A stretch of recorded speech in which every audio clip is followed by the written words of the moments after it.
Tinubu's vice, Shettima, would take over running Nigeria in August. Obi declared wanted. Major hacker Awuzie dish out. Timeline. Welcome to the news, and please subscribe to the channel to get notified when we post hot juicy news updates. Please click on the notification bell. A popular identified major internet expert, Major hacker Charles Awuzie has dished timeline following the new government to emerge soon. He said P2B will be declared wanted and soon full-blown revolution will take over. Awuzie, who is once a clergyman and now a technological sound who is based in South Africa, noted the event that has happened and which is to come and following his own perspective. The Nigerian core supporter of P2B, the presidential candidate of the Labour Party, jotted down the timeline as cited via his verified Facebook handle. The presidential election, which was held on the 25th of February 2023, came in favor of Asiwaju Bola Ahmed Tinubu of the All Progressive Congress (APC). Following the outcome of the election results, a lot of controversies emerged in which political parties expressing displeasure dragged the case to court. In a nutshell, in a post shared via Awuzie timeline today, he pointed some significant occurrences projected to happen in the coming months. He wrote the timeline. February, massive rigging of elections. March, voter suppression in Lagos and other parts of the country by agents of a particular party. April, transition committee will interface with outgoing government. May, inauguration of Tinubu as the president of Nigeria. The cabal will celebrate and build power. Expect crime to increase, especially drug trafficking. June, Tinubu will fly out of the country for life extension and rejuvenation therapy, but will not make the reason for his trip known. July, appointment of Tinubu's cabinet. August, disturbing news from Presidential Election Tribunal. Tinubu is busy looking after his failing health while Shettima takes over running the country. September, Presidential Election Tribunal cancelled the rigged February elections, orders a rerun of the presidential election. October, Tinubu rejects tribunal judgment, attempt to use military to remain in power. November, Nigerians hit the streets, P2B declared wanted. Full-blown street revolution starts. December, Tinubu government loses international legitimacy, Nigerians occupy the streets. Well, me, I know they follow for all this plenty jaguda, when they talk. I'm not a fan of prophecy no can say. I'm not a fan at all.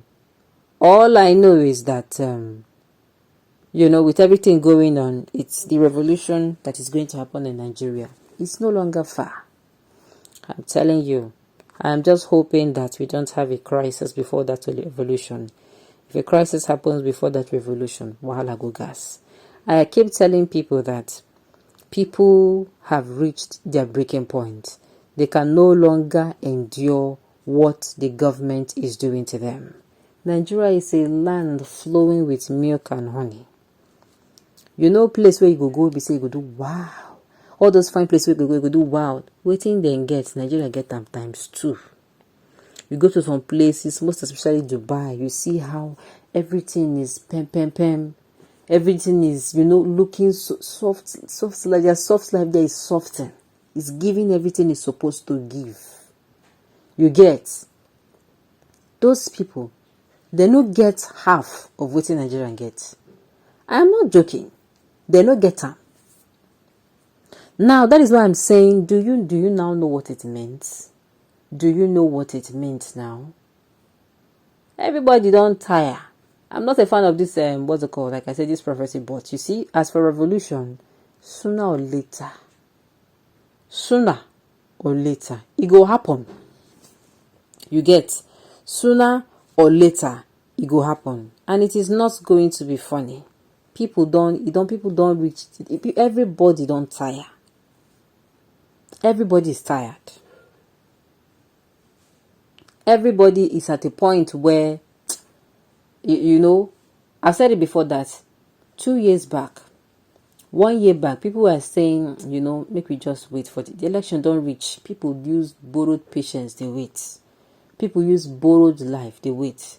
I'm telling you, people were just pushing themselves. Cash election, you understand? Make them do the election, make we know which way forward. They don't do the election. People came out. Which never happened before. People fly in from the people flew into the country for elections. I think Gbori before. We have not heard it before. Then they do election, people flew in because people were hungry. People were there outside. Think say they sweet and say then they outside.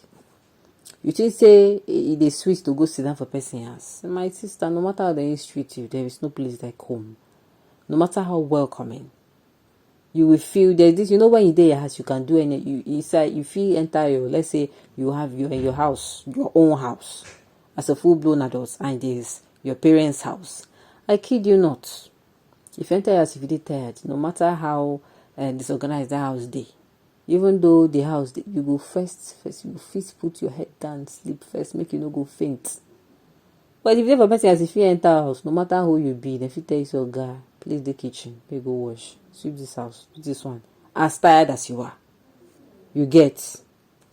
But for this one, we be say we be what they call Nigerians or more. Forget it. So we are getting to the point, or not even we are at the point where people are looking at their lives, evaluating it, they are saying, wait, shall like this we go today? Is it always going to be that these people will remain in government? And they are saying that if they don't do something, it will continue. In fact, the last straw that broke the camel's back was this election that people came out. I say people flew in from all parts of the world. People believed in the election. People came down, registered. I did tell you that some people came down, registered for the PVC, came back again, flew down, registered. Make sure they were. Make sure they were able to collect their PVC, and they came out to vote. And what did you do to them? In the presence of the whole world. In the presence of the whole world, you told them that Nigerians' votes do not matter. In the presence of international observers, you come outside and tell them, say, their votes no matter. Do you know what it means? And then the so-called person that you are giving it to is having a case with the United States. Be ready to be a caricature. Those who are abroad, do you know how it is going to be difficult for them? If God can't punish you, can't they work for weird races, then they practice racism or more. It is gone for you. They're going to frustrate you. They say, no, be this one. People say they do election, they are drug traffic, and I then put you do like imagine. I was not even talking about this particular one before. The one I was talking about was the fact that we do election, they can't tell us say our votes no count. Now they talk about people who just treat us anyhow. Before this Tinubu's drug issue came out. Nigerians. So this prophecy or no prophecy, I know the revolution is near because people have gotten to their breaking point, and they are determined to say all down or die. Anything to go up and make it happen. People won't enter streets. And will you blame them? When we were 3 generations back, they told you the story of the war. You don't go grow, get sense. Then, if you won't tell your own 3 generations forward, you can't tell them the same story of the war. Does it make sense? They will tell you, but daddy, what now happened? Nobody made the country did not get better. They're going to ask questions. And what are you going to answer them with? Alright, and this is going to come to the end of the news. So thank you for tuning in to listen. Until I come your way next time, enjoy the rest of your day.